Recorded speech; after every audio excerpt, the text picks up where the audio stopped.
Hey, everybody, welcome to The Community, the podcast devoted to home service businesses and those who desire to make an impact while making an income. Every week, you're going to hear real stories from people who decided to do it their way and start a business.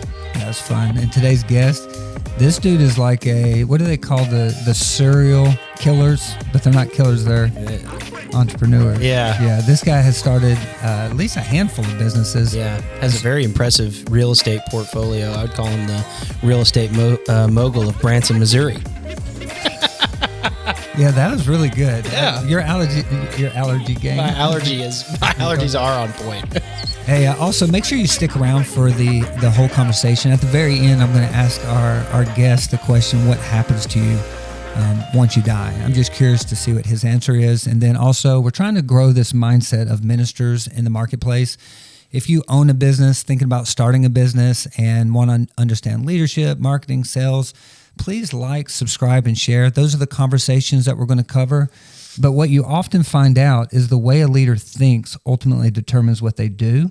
And so we're going to dive in a little bit on how Ethan thinks today. So hopefully it'll give us a little insight on how leaders and successful people think.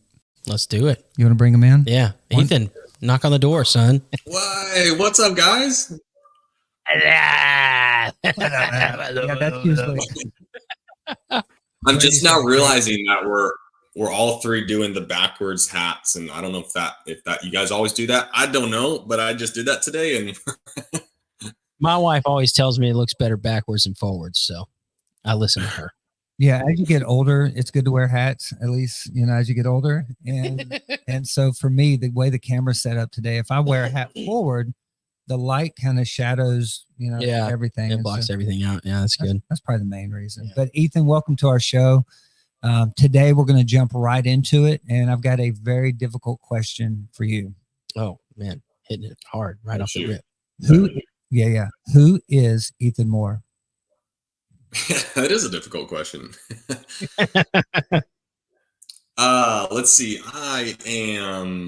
I'll just start where I live. So Branson, Missouri, like you've already said, I was born and raised here. I love this area. It's a very interesting town. We serve like 2 or 3, millions of tourism a year. So we're a tourist destination. So a lot of people don't even think we like that. There's people who live in Branson. What? Like, yeah, there's people who live here. So small town, but man, I'm blessed beyond belief. We get to live on this beautiful, 1,000-acre ranch that my grandparents bought in the 80s. I grew up on this ranch. There's a river that runs through it. I built a house 3 years ago on a bluff that overlooks this river, and I can see 500 acres of pastures. I mean, that's just because of what business has done for my grandparents in California in the 80s and 90s. And when they sold, they came here, and now us grandkids get to be a part of it. And so it's really cool to see what legacy and what business does. But that's where I live. I'm married to my beautiful wife, Caitlin Moore. We've been married for just over 10 years. We have a little boy. His name is Finley. He's almost a year. Oh, man. That is excellent. Hey, good job. That's not an easy question to answer because it can go so many different directions. And so, man, the spirit of jealousy is not one I like to carry often. But when I hear your description of where you live, I'm jealous. I'm like, same, man. It's like I can't take credit for it. It's just I love legacy. I love generational wealth. I love what we can do with our kids and our grandkids, and I get to be a benefit of that, and I get to help others see that and maybe do that in their own life too. So it's so awesome. You mentioned that your grandparents, they either ran a business, owned a business in California, and then bought the acreage in Branson. What did they do? Hay and feed, like cattle. And so, in California, they had a big feed store. And so they did that really well. I think they had maybe a couple of other things, but maybe some property, not a lot. But yeah, when they sold it, your dollars go a lot further in the Midwest, right? Sure. And especially in the 80s, the land here was just significantly cheaper than it is now because it's a growing area. And so it went really far, and they picked an awesome spot. So is your family from California then? Is that what I'm understanding? Just that generation, 2 generations above me. Gotcha. Now, do you hunt on this property? And if you don't, you need some friends that do. Yeah. Do you have a deer infestation or anything out there that you need eradication of? We only have a company called the Deer Slayers. So I grew up, my mom homeschooled all of us. There's 8 other kids. So a family of 10. Mom homeschooled us, and my dad worked, and he made like 30,000 a year. Okay, feeding 10 other mouths. So hunting was a chore, and we had to do it in order to survive. So, so when you grow up and hunting is a chore, and you have to go out into the bitter cold and sit and freeze your toes off, and then cut open this animal so you can eat it later, it takes some of the joy out of it. And so, so other people have a better appreciation for hunting than I do. I still will do it sometimes, but it just, it's kind of work. Yeah, we are one of those type of people that would do it for the meat. Yeah, for sure. Yeah, it's not. So Ethan, you're telling me, have you went early in the morning, got into a stand, and just sat there for 3 or 4 hours and experienced creation, waking up, and God speaking to you? Like, that is my. Yeah, I get to now more than I used to as a kid. As a kid, you take a lot of things for granted, right? You don't realize. And honestly, I would say it's kind of sad that I think most Americans take most things that they have for granted. But I hope as I start learning and maturing more, I do less of that. And so now I get to really soak in all that stuff. And maybe it's not hunting, but maybe it's a walk with, my boy and through the woods or something. That's so good. So you got 9 siblings. Do any of these siblings live on this compound with you? Yes. Yeah. And actually, it's funny you say compound. That's kind of what a lot of people call it. It's like, okay. So I'm looking at my uncle's house over here, my sister's house right there. I built the house behind me. My brother's up there. My mom's across the valley. My grandpa's across the next valley. You're living my earthly dream. I'm so jealous. It's crazy. So yeah, a lot of us live here. Not all of us, but some of us do. If you didn't know by now, we have created the #1 video courses on starting and scaling a pressure washing company on the market. That's right. But head knowledge will only take you so far. You need the hands-on experience. So what we crafted for you guys is an Experience Nashville 3-day boot camp. 2 days in the field, learning everything as it relates to pressure and soft washing and how the systems work, and 1 full day of breakout sessions with Joshua and myself. Visit pressurewashingpastor.com. Scroll down till you see a link to my calendar. We will grab a call together and figure out how to get you here to Nashville. And then we will see you in Nashville. Back to the show. Hey, Ethan, thank you for sharing a little bit about what your reality looks like.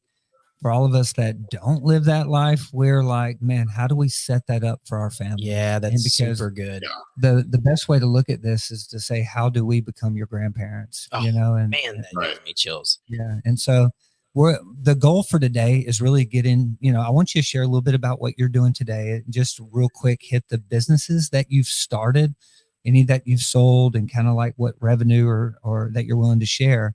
And then I want to go into a little bit of the habits that got you where you are, because if anyone is listening and they're wanting to grow and scale, they have to realize that it takes new habits to get them there. And so we're going to unpack some of those that may or may have not helped you in your business journeys. And so listen, would you mind just sharing with us some of the businesses, successes that you've experienced?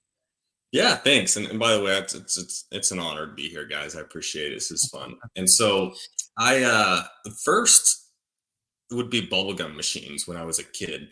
And so we would, my brother and I would have these little bubblegum machines that we'd go and find.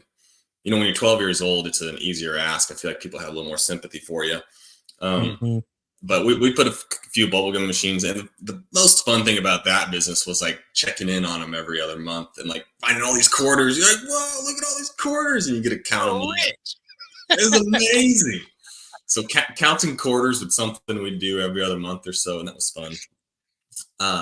Started cleaning windows on the side when I was waiting tables. I was waiting tables at Bob Evans, IHOP, and Dolly Parton Stampede.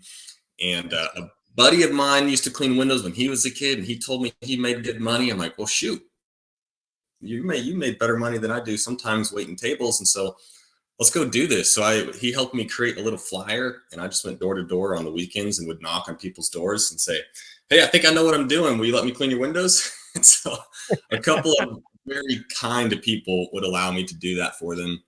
Showed up with a bucket and a cut off, shirt and probably a wrap. Bubblegum machine. It's the bubblegum machine as an adult. Yes. It was fun. It paid for my, I liked racing motocross, and so it helped pay for some of that. But I did that on the side for years. Got married, and let's see. We really started. We got into some good coaching programs in 2018, 2019, and that really helped us. We started doing the business a little bit more seriously. The window cleaning company started doing pressure washing, soft washing, and doing it full time. So that was a hard jump, was letting go of our pretty good paying waiting jobs, as waiters and waitresses, and doing the business full time. So that was fun. And my family, like I mentioned earlier, had a little bit of real estate. They've done some of it.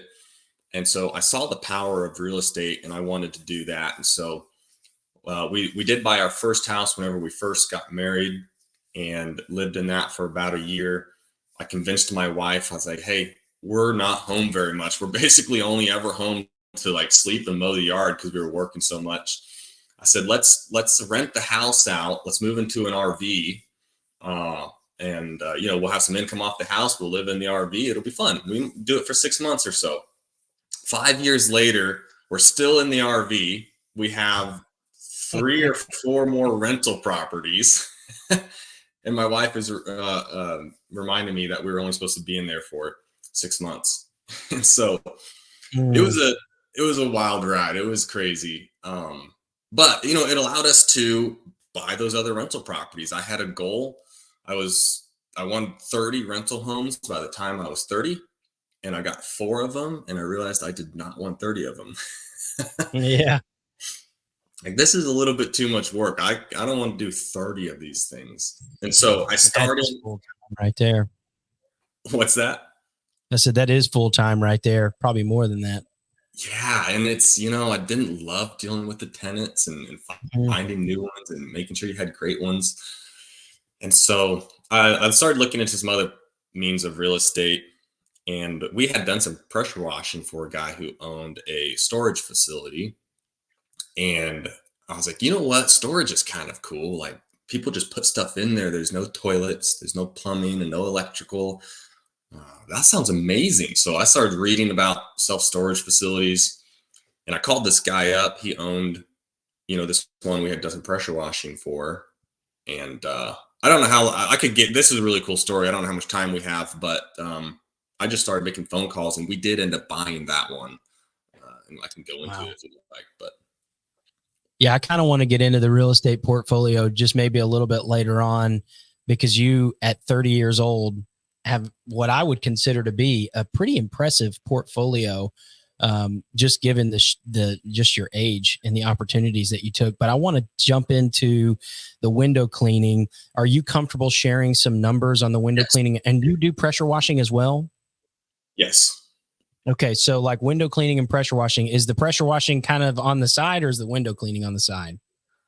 No, it's I don't know. I'd say we do 40% is window cleaning. The rest of it is exterior. Great. So you're actually more soft washing than you are windows. Cool.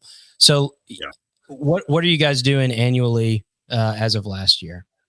Yeah, we did 617,000 last year. We've got, and this is the cool. So we've been around, I think the year before that we did about almost 600,000. And the year before that, it was like 500,000. So we haven't grown a lot. I got really burnt out on the pressure washing. And that's why I started doing real estate. So I started focusing a lot more on the real estate because I was just burnt out on operating the service company.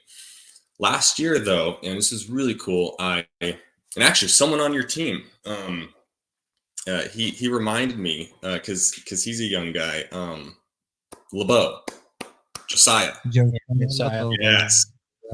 Yeah. He's actually our connection to you primarily. Yes. Miss him today being on this podcast, but he reminded us, I was having a conversation with him about the burnout on the service company. And he reminded me, because I was talking about, I needed a good ops manager.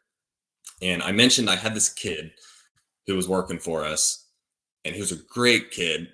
He worked full-time for us. I think he was like 16, 17 years old at the time, and would work full-time for us and do his school in the evenings. He was also homeschooled. He was just a hustler. The best hire we ever had, best worker we ever had. He was like 16, 17 years old. And I had just never really considered him to be the operations manager because he was so young. But this guy acts like he's 25 or 30. And so talking to Josiah's like, you should give him a shot. Like just present it to him. And so I appreciate Josiah for that. And I did. So all of last year, he was our ops manager. So his name is Kyler. He's amazing. So he was our operations manager last year. And what that did, that took a lot of pressure off me from having to, he was just a really good buffer in between all the issues and all the burnout that I had in the service company. And so it's been really fun. I've had way more fun in the last year doing the service company than I ever have because I get to pour into him. He wanted to leave and do his own company of some sort. And I said, Kyler, stay on here. Let's look at an equity track in the future where maybe you can be, a part or full owner of this thing if this goes well. And so I have so much more fun investing in him and building him up as a leader than I ever did doing anything in the service company myself.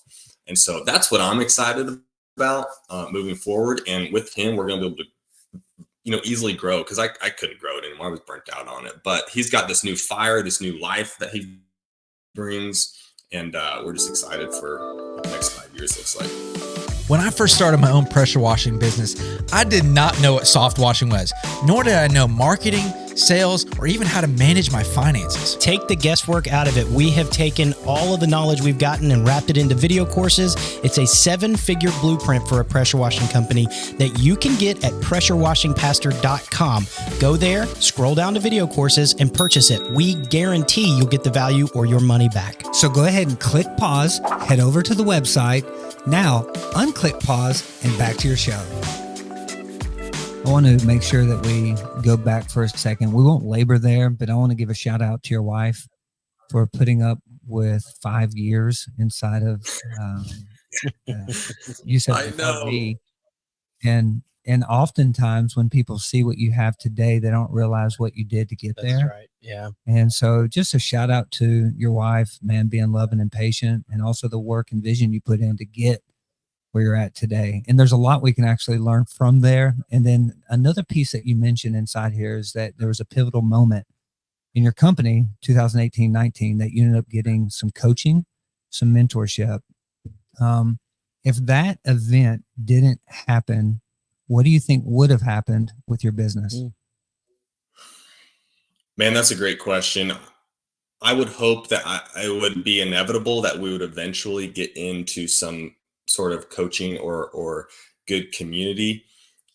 Because you asked me about habits, and I've always had a habit of, first of all, I'm horrible academic with school. Okay. I didn't finish high school. I can't do tests. I can't read very well. So academically, I did not excel, but I've never stopped learning. I've always wanted to learn and grow and do more. And so I've always pursued that, and, a lot of great books and authors and self-help and, business things like that. And so I would like to say that eventually I would have found something, because I really believe that you are the average of the 5 people you associate with the most. Right. And I learned that many years ago, and I'm glad I did. But I'm extremely happy that we found a good Conquer was what it was called. It was the coaching program.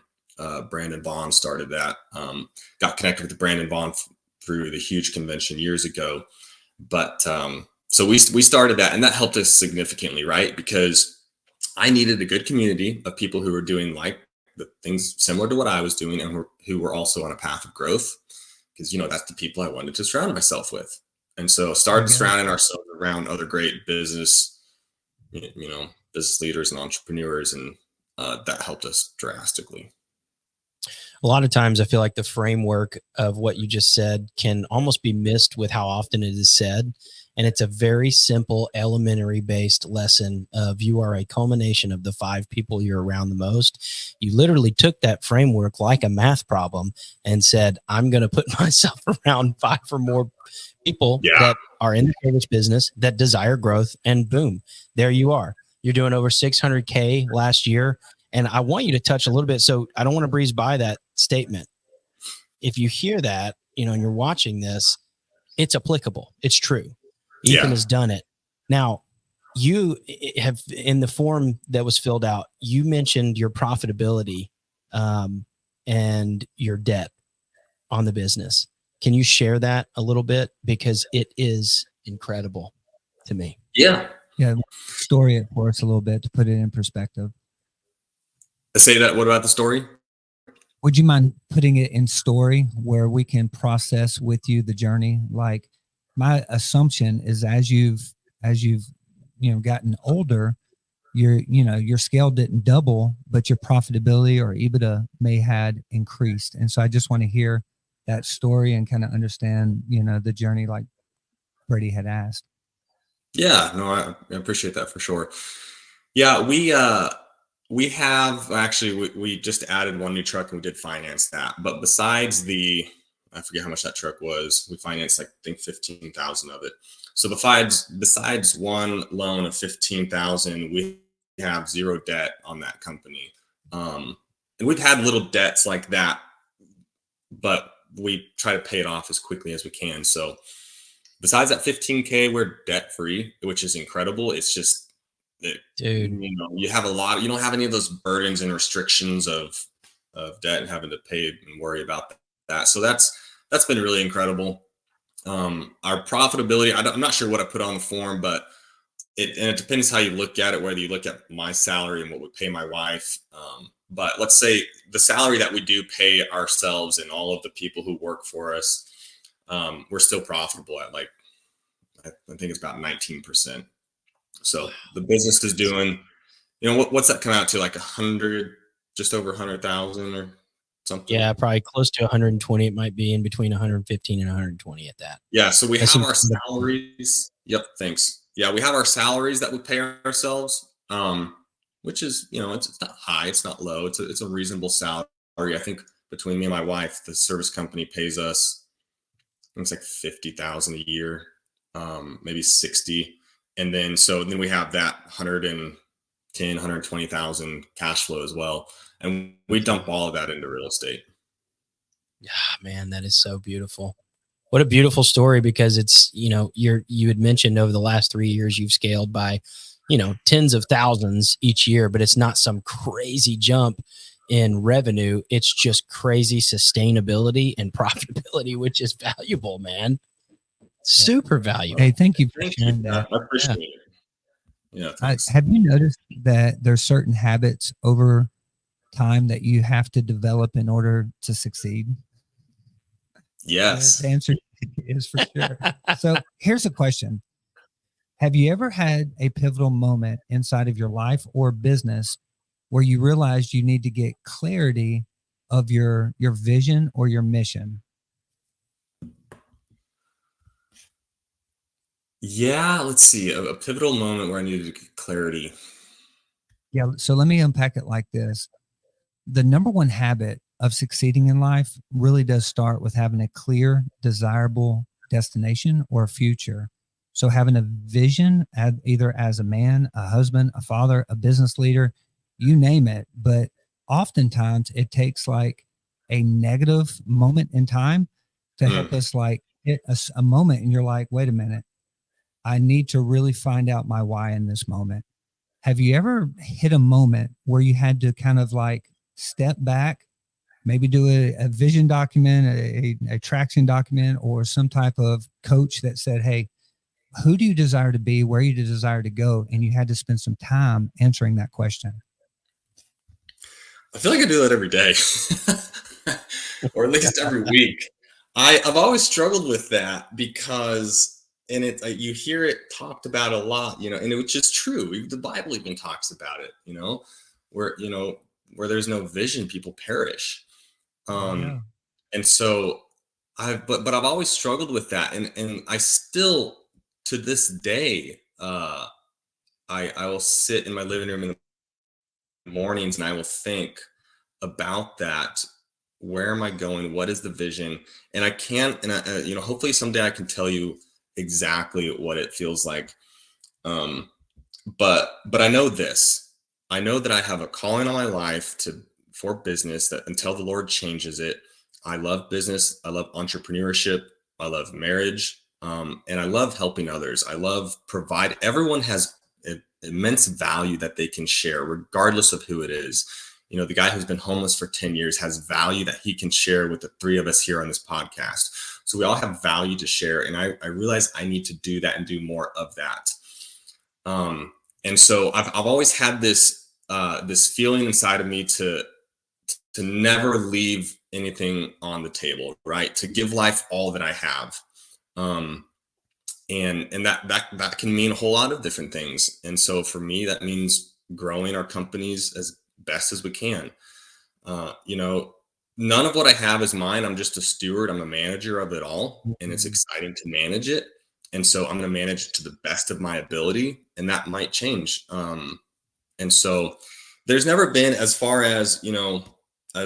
as business goes, there's never been a pivotal point in that. There has been in my personal life with, my marriage, and I would love to do a show, you mentioned it earlier, but where we can have me and my wife on here would be really fun to talk about that.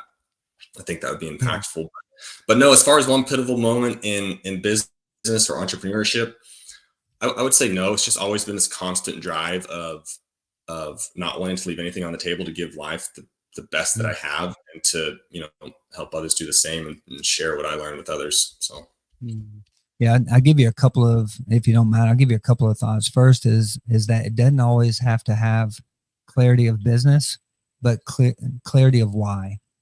And when I was 32, I was at a church, and I had come to this place of hopelessness where I was just super depressed, and I couldn't see a brighter day. And I literally contemplated suicide. And from that, had some people that just loved me. And I ended up writing out a vision statement that I did with Michael Hyatt, one of his life planning books. And it was to finish this life a godly man, husband, and father. I don't care what house we live in. I don't care, what kind of car. I don't care about what, blank. But at the end of my life, I just want to finish this life a godly man, husband, and father. And so you may have already created it a little, but it could be more bent towards who you are, not where you're going. And then Bob Buford wrote a book called Halftime, and he suggests there comes a moment inside of every man's life when they transition from late 30s to early 40s, mid 40s, where they move from success to significance. And during that stage is sometimes when you end up crafting this, like, okay, what's the second half of my life going to look like?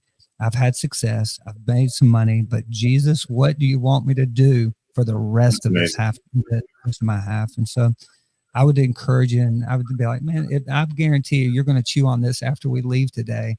And you're going to end up thinking, you know what, there is some stuff here. Because a lot of times when you're put on the spot, you don't process it all. Yeah. But as soon as you're done, you sleep on the night, you're like, bam, bam, bam. Well, Here's this. Let me share something with you real quick. This did happen. I mentioned our marriage. Our marriage fell, pretty much sunk the ship 2 or 3 years 3 years ago now.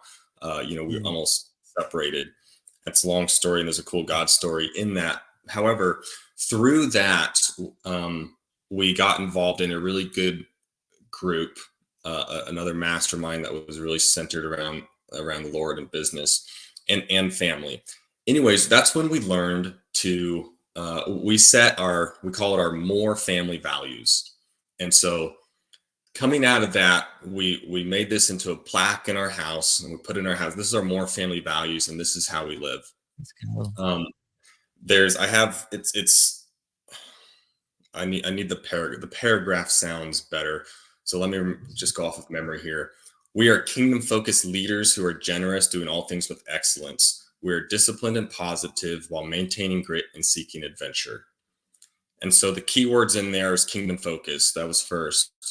Leadership. We go first. Generosity. We're selfless with our time and our resources. Excellence. We don't settle for normal. Disciplined. We do what we say we will do. Positivity. We never lose. We either win or we learn. Grit. We do the hard things, and sure, we have fun. And so through that hard time in our marriage, we created that more family values. And it's, we live our life based off of those. Hey, let me ask this question here. If someone hears you say that and they are like, our family needs to be a core value decision family, or how we make decisions, what resources or what would you recommend for them to know how to create their own family crest, their plaque, and say, hey, regardless of anything, this is who we are and this is what we do? Is there any books or anywhere that they can go to kind of, a retreat somewhere? Inspiration. The group that we were part of unfortunately fell apart, and that's where a lot of that came from. So that group's no longer in existence. It's kind of a bummer how that all went down. But I don't know, besides just getting a burst of inspiration to do that, everyone needs a guidebook, I believe, whatever that might be, or you've heard it talked about in your business, like you need values to go off of. And so if you can see them, if you believe them, if they're real to you, I think it's that much more beneficial. I did read a good book. I think it was called Vivid Vision. That helped me with creating some, values, I guess, for our service company. But besides that, I don't have anything besides getting to a point where you realize we need a North Star to help us. Man, I'm sorry to hear about the group kind of falling apart, breaking up, whatever you want to call it. It sets up a thought I was having as I was listening to you. Do you think that without that group, you would have been able to, and I'm going to use the term succeed, which can mean a multitude of things, as quickly or even at all, in terms of pulling yourself out of the rut inside of your marriage without that group? No, that was the catalyst. It wasn't anything special about the group, although it was a special group, but it was community, right? And it was community of people who were like-minded, who were in similar stages of life and business as we were. And so, man, find it, there's so many amazing groups, whether that's, all virtual or even local. Get around those people you want to mimic, who you want your life to look like. You're the average of those 5 people. And so if you're hanging around a bunch of bums and people who are complaining about their spouses all day long, you're going to be that way. Hey, I'm going to interrupt for a second because we've got a phenomenal opportunity for you. If you've been thinking about opening your own pressure washing company, I'd like to invite you to a free webinar. There we'll talk about the pros and cons of opening a pressure washing, and you'll get to chat with our team about whether or not you should launch a pressure washing company in your city or not. To register for this free event, go to pressurewashingpastor.com, scroll down to the little registration button, it's blue, and click on it, and we'll take care of the rest.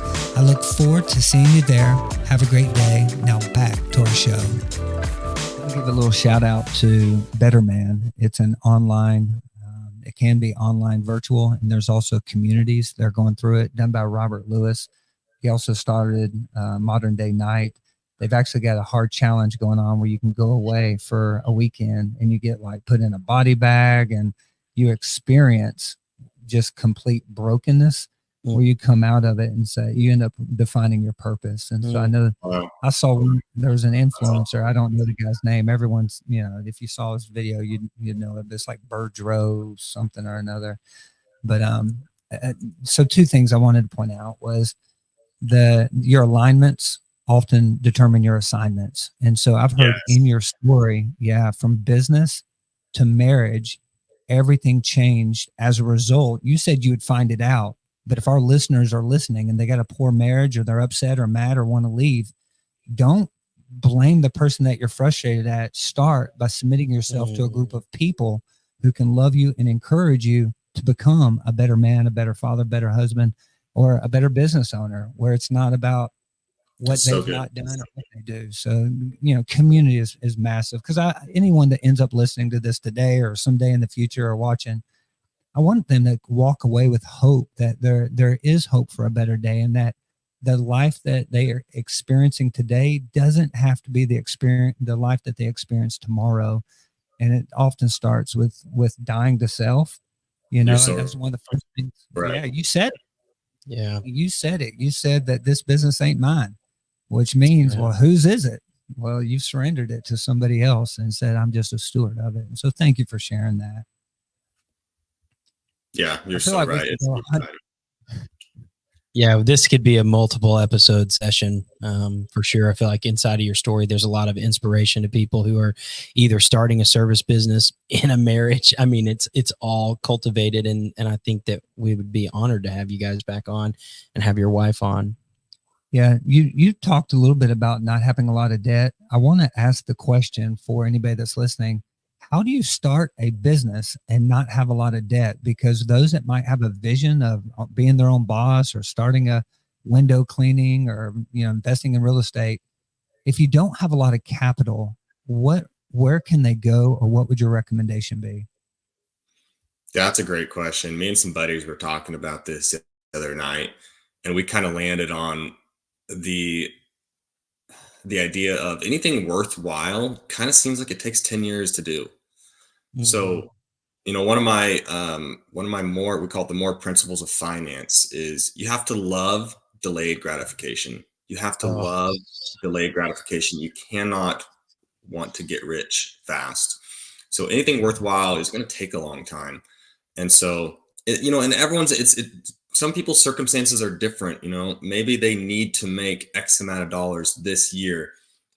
And in order to do that, you're going to have to buy a new truck, or whatever the case might be. You're going to have to get financing from someone. I don't think debt is bad as long as it pays for itself. If you do the numbers and you do the calculations and it's going to pay for itself, I think that's a beautiful thing with living in America, where we have great terms on debt and the free enterprise. So it just takes time for us. Luckily, we were young, married, no kids. And so we didn't have a lot of restrictions, and we didn't have to make a lot of money. And so we were able to start small, start with a, I forget, $1,000 pressure washer or whatever it might've been. And, you just upgrade, you save up money, you're diligent with your finances. And then you buy the nicer thing, or you buy the next piece of equipment. So started small. It takes a long time, but anything that's worthwhile is going to take a long time. So I don't know if that answers the question. Scale back your time horizon. That's so good. Scale back your time horizon. That's so good. We've got time for one or two more questions, so I want you to think of I've got my closing question. Do you want to ask it now, or do you want me to go into the gospel conversation? Let me go ahead and ask it now. So for guys looking to start a service-based business who would be on this podcast for that reason, I wanted to say, what's your number one tip? But instead of number one, I'm changing this in the future to give this talk right to this guy, right into your camera, this guy or gal that's starting the business, and give them your 3 tips on how to start and scale smart, because you have scaled smart. And there are ways to do that. And scaling back your time horizon is one of them. What are your number 3? What are your 3 tips? Well, 3. Let's see if I get there. But I'll say the first one I've mentioned, we've kind of talked about it, is you don't have to learn how to do everything yourself. In fact, you can drastically reduce the amount of time or increase your speed of success by following other people or other systems. So I would say learn as much as you can consistently, because you do not have to repeat all of the same mistakes that others might. Learn from other people's mistakes. And so what that looks like is, get around people who are ahead of you. Don't be afraid to make a phone call or send a text or an email to someone either in your area or someone that you read, you read their book, you heard them on a podcast. Send them a text, an email, or phone call. Most people are willing to help and are willing to have that conversation. The sad thing is most people just don't reach out. And so you can drastically increase the speed of your success if you don't try to reinvent the wheel, but you just copy and paste what someone else is doing. Love it. So I got through college. Yeah. Ethan, I just said that's how I got through Bible college.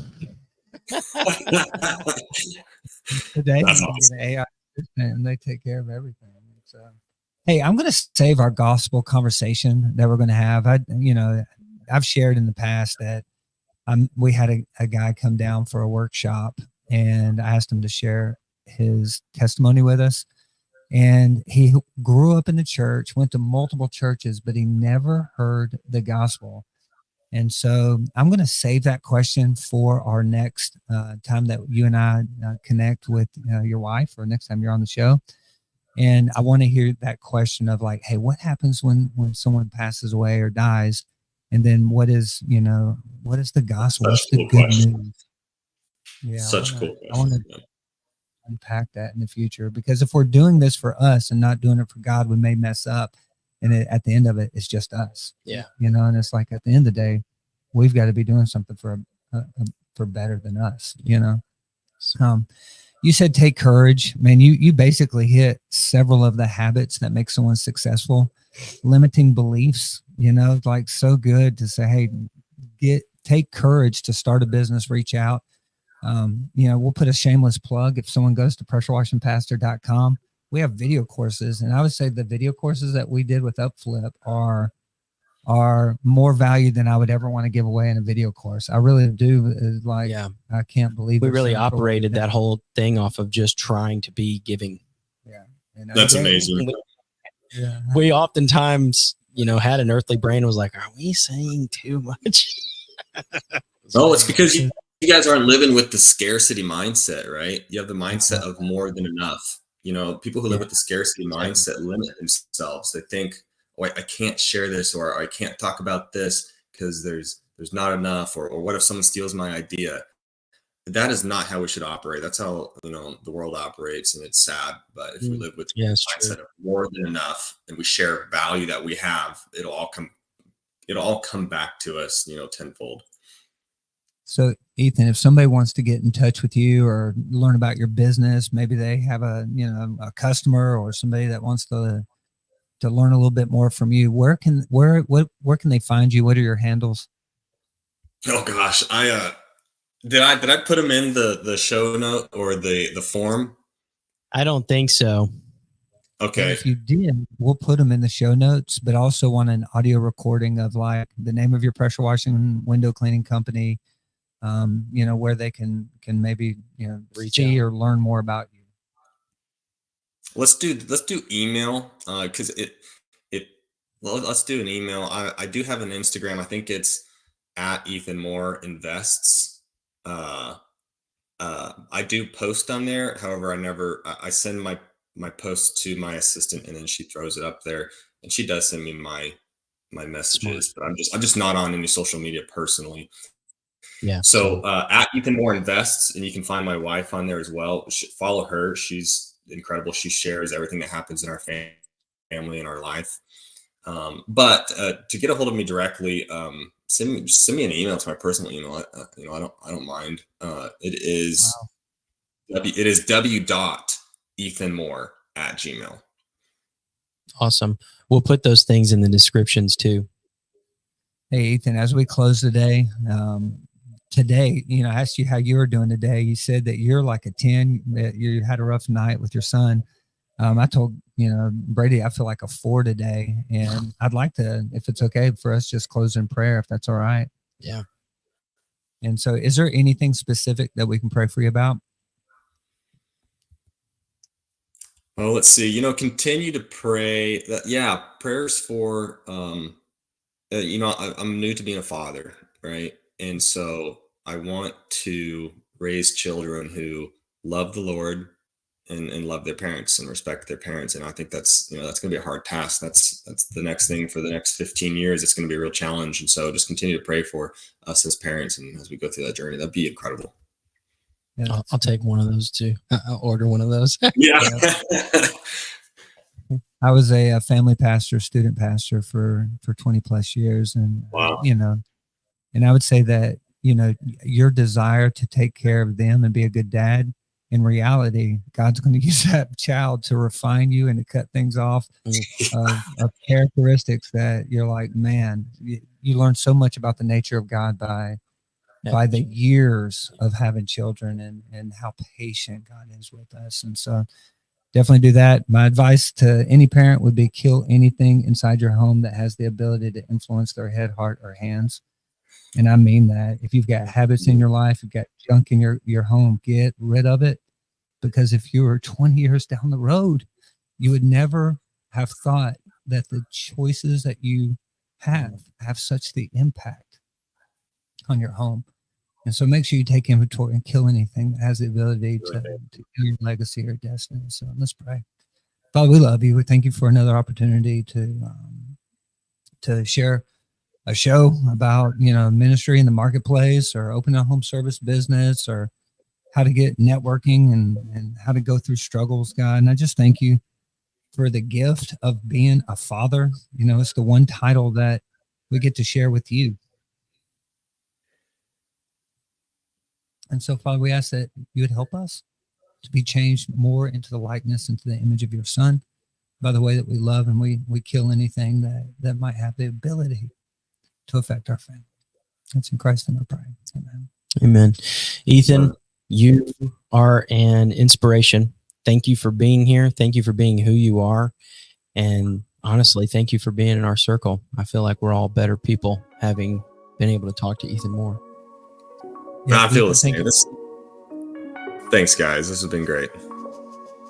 Yeah, we'll see you next time, because we're going to end up meeting you and your wife and hear your testimony and story of reconciliation. So until next time, Peace.